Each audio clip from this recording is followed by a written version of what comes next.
to immorality preserves our dignity and strengthens our relationships. Saying no to greed gives us contentment and peace. Saying no to anger and resentment allows forgiveness and joy to flourish. Saying no to laziness makes us productive and useful in Jehovah's service. When we practice self-control, we are imitating Jesus, who said no to every temptation and remained loyal even to death. As a result, Jehovah exalted him. Philippians 2:9. Similarly, Jehovah blesses us richly when we deny ourselves and follow his guidance.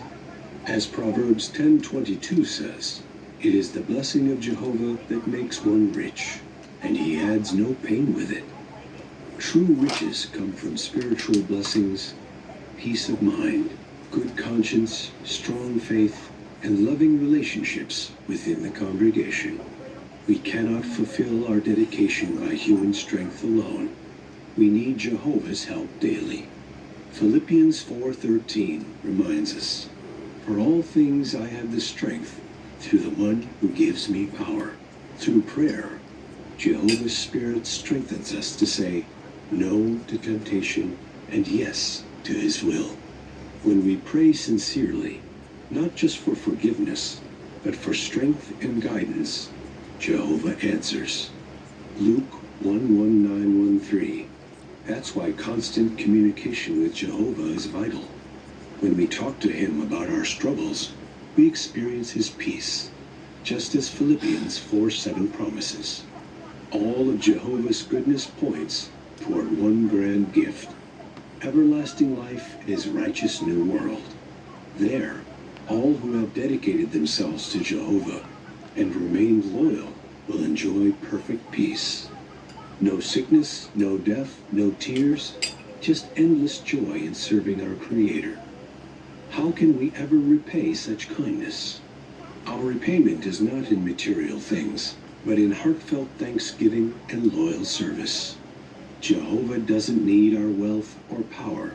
He values our gratitude and love. That's what moves us to keep serving him, even in difficult times. Sometimes pressures of life, disappointments, or health problems can make us feel weary. In such moments, it's good to remember why we dedicated ourselves in the first place. Not for human recognition, but for Jehovah himself. Think back to your baptism day. Remember the joy, the peace, the tears of happiness. That moment symbolized your complete trust in Jehovah, the God who moved your heart and is the same loving Father who supports you now. So if ever your zeal begins to fade, go back to Psalm 116:12 and ask again, with what will I repay Jehovah for all the good he has done for me? Then, instead of focusing on what you've lost, count what you've gained. Forgiveness, purpose, hope, and a personal relationship with the Sovereign of the universe. That reflection rekindles gratitude and renews strength.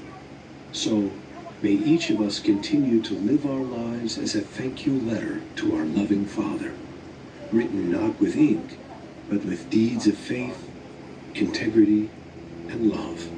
And in the coming new world, when we look back at all that Jehovah has done for us, our hearts will overflow with joy, and we will say again, with perfect understanding and endless gratitude, with what will I repay Jehovah for all the good he has done for me?